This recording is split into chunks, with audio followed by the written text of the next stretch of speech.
اور نجات کا ذریعہ بنایا۔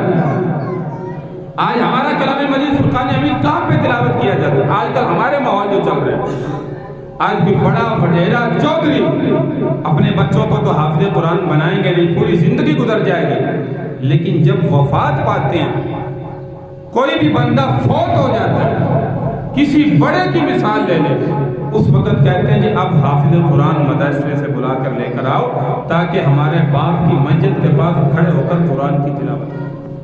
بھائی کیوں کریں؟ تم تو اچھا نہیں سمجھتے، اس لیے کریں تاکہ ہمارے والد کی بخشش کا ذریعہ بن جائے، نجات کا ذریعہ بن جائے، اس لیے کلام مجید پڑھا جائے۔ اولاد بھی پاس کھڑی ہوگی کہے گی کہ زیادہ سے زیادہ قرآن پڑھو، کیوں پڑھے؟ تاکہ میرے والد کی شاید آخرت میں بخشش ہو جائے۔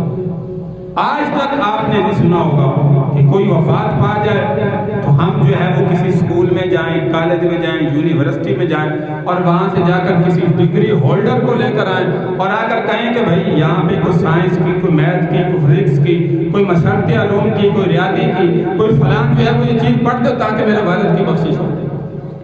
پوری زندگی نہیں سنا ہوگا۔